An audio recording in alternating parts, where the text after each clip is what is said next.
n'y a pas eu de labour depuis 15 ans, quoi. Ça n'a pas été labouré depuis 15 ans. Donc là, on a fait faire un profil de sol. Donc l'intérêt d'un profil de sol, en fait, c'est de pouvoir bien distinguer différentes zones. C'est ce qu'on appelle des horizons pédologiques. En fonction de la couleur, on va pouvoir appréhender le fait qu'on ait beaucoup ou pas de matière organique. Quand c'est très coloré, quand c'est très foncé, comme c'est le cas ici, c'est que c'est très riche en matière organique. Donc là, les plantes, elles vont avoir de quoi se nourrir. Plus on va descendre en profondeur, et puis moins on aura de teneur en matière organique importante. Donc ça, c'est un horizon organique très riche en matière organique. Quand on descend un petit peu plus en profondeur, on voit que là, la teneur en matière organique est moins importante. Et puis là, on arrive sur une zone qu'on va appeler d'altération, où on commence à avoir la roche qui se désintègre. Et en dessous, on est sur la roche. Donc l'intérêt de tout ça, en fait, c'est d'imaginer que la racine va pouvoir plus ou moins s'enfoncer et puis comme ça, tirer profit de tous les éléments minéraux qu'elle va trouver dans le sol, en fait. Pour les vers de terre, ce qu'on pourrait observer, c'est que comme ça, quand on regarde, on a l'impression qu'il n'y a pas beaucoup de choses. Parce qu'évidemment, à la première vue, comme ça, on ne voit pas beaucoup de galeries. Mais finalement, quand on y regarde de plus près, il y a des galeries. On va avoir des galeries qui sont à l'horizontale, des petits trous comme ça. Donc ça va être fait par les fameux endogés. Et on va avoir des galeries qui sont cette fois-ci verticales. On voit ici une galerie verticale qui a été faite par un anécique. Tout autour de cette galerie, on voit un manchon organique. Donc là, c'est de la matière organique, typiquement qui vient d'ici ou bien qui vient des premiers centimètres. Là, l'intérêt de ce manchon organique, c'est qu'ici, on va trouver une activité biologique très importante. Donc ça va être des micro-organismes qui vont trouver de quoi manger, de l'azote, du phosphore, du soufre. Donc ils vont être très très actifs.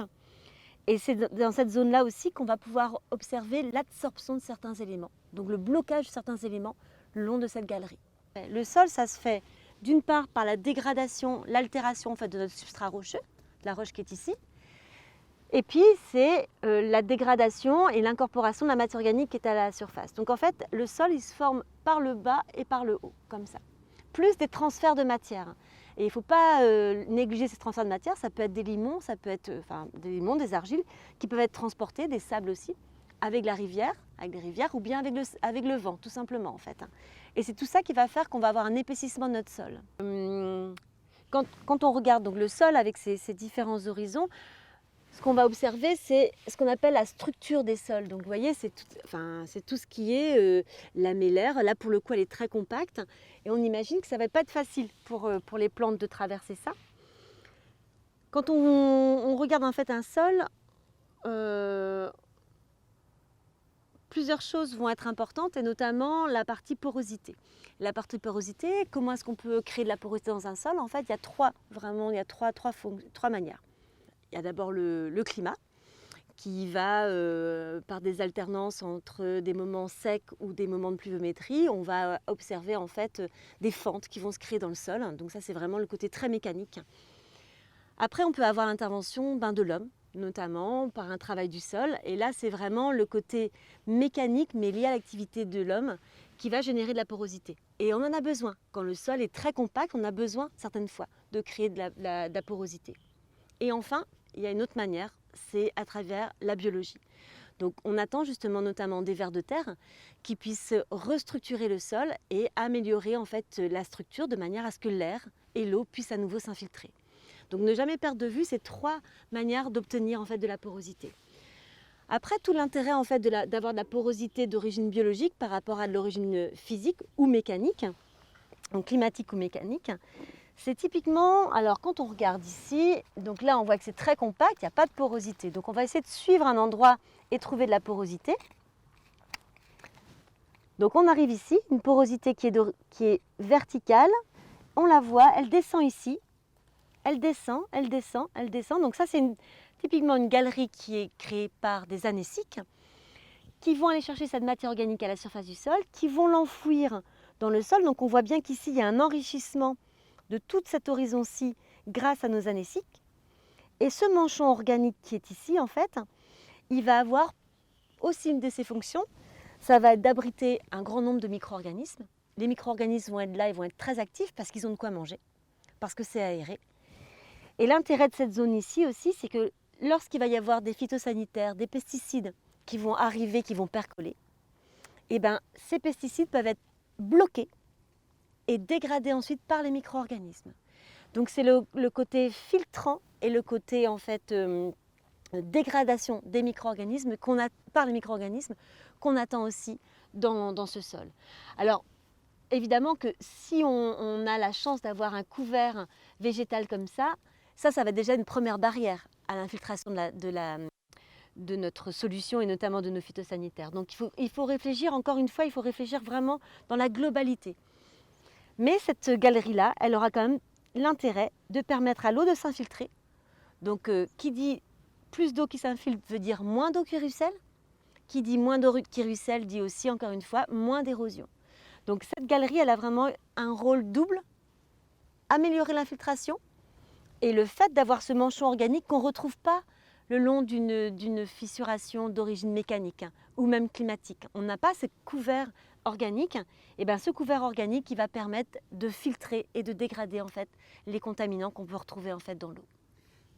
Et il ne faut pas oublier une chose, c'est que ça, c'est pas de la matière organique brute, c'est pas du fumier, c'est de la matière organique qui est passée dans le tube digestif des vers de terre, donc qui a été en partie digérée. Donc là, ça va être très riche en éléments nutritifs pour la plante. Donc on va voir des racines qui vont se développer dans les galeries. On les voit, elles sont ici. On voit des petites racines ici. On voit des racines, vous voyez, elles vont se développer en fait dans cette partie-là parce que c'est très riche en éléments nutritifs. Donc les racines vont se développer ici quand elles peuvent, parce qu'autrement en fait tout ça c'est très compact. Vous voyez en fait, mon couteau il a du mal à rentrer. Alors qu'en suivant les galeries faites par les vers de terre, les racines vont pouvoir explorer bien plus en profondeur en fait le sol. Et c'est là que potentiellement elles vont pouvoir retrouver de l'eau. Donc en fait, parce que quand l'eau arrive ici, soit l'eau arrive à s'infiltrer grâce à la porosité, mais après, en lien avec notamment une température très élevée, il va y avoir une évaporation. On aura toujours une humidité qui sera meilleure au fond. Donc si le système racinaire n'arrive pas à descendre, il ne pourra pas profiter en fait de cette réserve en eau. Donc là, quand on regarde ça, on se rend bien compte que c'est très compact. Mon couteau, il n'arrive pas à rentrer dedans. Ça, c'est lié, cette zone de compaction, et on va l'observer, elle est verticale comme ça en fait. Ça, c'est complètement lié au passage de roues de tracteurs qui passent par ici et donc qui vont compacter. Donc toute cette zone-là, en fait, c'est une zone qui va être très difficile pour le système racinaire. Le système racinaire aura du mal en fait à venir et à tirer profit de cette zone-là. Ça, pour pouvoir traverser des zones comme ça, en fait, il faut quand même être conscient que les vers de terre, ils ont une force assez incroyable. Parce que là, on est sur des zones qui sont malgré tout très compactes. Et le ver de terre va réussir à transpercer ça. Il n'aura pas la capacité à traverser cette zone-là qui est vraiment trop compacte. Là, on est sur des densités qui sont très importantes. Mais dès qu'il va trouver une petite fissure, et le ver de terre, il va pouvoir creuser sa galerie et sa galerie verticale. Cela étant, quand on se déplace, et donc si on continue à passer, on a l'impression que ici c'est très compact, et ce qu'on voit c'est qu'il y a très peu de racines en fait, des toutes petites racines, il n'y en a pas. Quand on vient par ici, on réalise que la structure elle n'est plus du tout la même. Là pour le coup, on va avoir quelque chose qui va être beaucoup plus grumeleux. Et ça va être lié à une activité de vers de terre qui va être plus importante. Et notamment les endogés qui vont être dans le sol et qui vont déposer leur déjection. Donc des endogés, et même rien qu'en regardant comme ça, je peux assurer qu'il y a déjà des anéciques parce que regardez ces galeries bien verticales, hop, qui descendent. Là encore c'est le cas. Donc ici on a vraiment un mélange entre des galeries faites d'une part des endogés et d'autre part par des anéciques. Et ça va aboutir à quoi ? Ça va aboutir en fait à un système racinaire qui va se développer et qui va pouvoir investir comme ça tout le profil de sol, au moins jusqu'à cette zone-ci et même plus loin. Donc on voit là, il y a une galerie de vers de terre qui est descendue, qui est même là, et là ça va permettre au système racinaire de se développer. C'est le cas ici.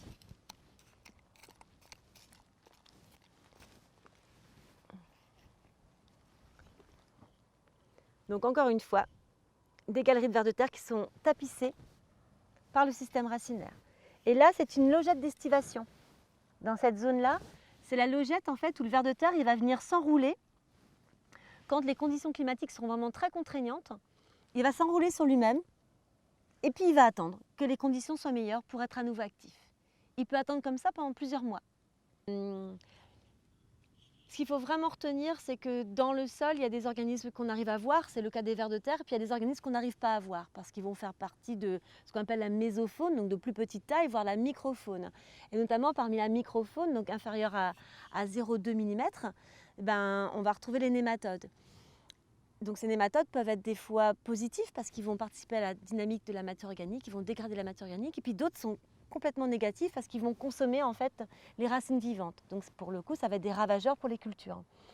Des travaux assez récents ont montré qu'il y avait une interaction forte entre les vers de terre et les nématodes et que les vers de terre pouvaient réduire le côté négatif en fait des nématodes. C'est-à-dire qu'en fait, par la présence de certains vers de terre, on va avoir une réorientation des communautés de nématodes et on va comme ça diminuer le côté pathogène de certaines communautés de nématodes.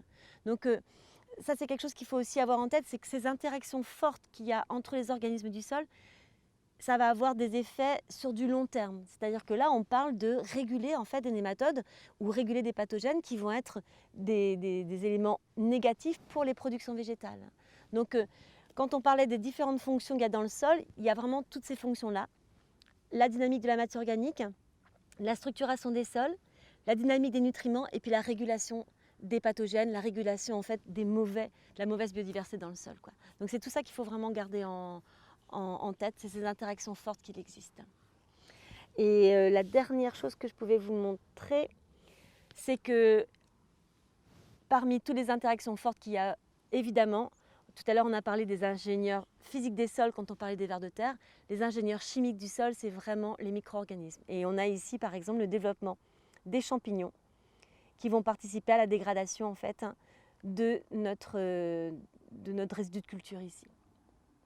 Donc bactéries et champignons vont être complémentaires. Les bactéries vont notamment jouer sur tout ce qui est facilement dégradable, alors que les champignons vont attaquer des choses qui sont plus difficilement dégradables. Les bactéries et les champignons vont être aussi très importants pour la stabilité structurale du sol. Tout à l'heure, on a parlé d'érosion. Il faut savoir qu'un sol va être stable en lien avec la présence de matière organique, mais un sol va être plus ou moins stable aussi grâce en fait à l'activité des micro-organismes. Les bactéries vont produire de la glu, de la colle, qui va permettre aux éléments de rester soudés entre eux. Les champignons, ils vont faire comme un maillage, comme un mèche tout autour en fait de nos agrégats. Et c'est ça qui va permettre d'améliorer la stabilité structurelle du sol. Donc si on peut préserver le fonctionnement microbien de nos sols, bactéries et champignons, on va assurer une meilleure stabilité de notre sol et donc derrière réduire encore une fois l'érosion. Donc toute cette histoire dans le sol, finalement, on n'a pas beaucoup d'organismes parce que c'est 0,08%. Dans 100 grammes de sol dans notre main, c'est que 0,08%. Mais derrière, il y a des fonctions qui sont vraiment fondamentales pour le sol, mais aussi pour l'humain, pour nous, pour tous les services qu'on peut en tirer. Que ce soit la production ou que ce soit en fait la qualité de l'eau, mais aussi la qualité de l'air. C'est tout ça qu'il faut avoir en tête.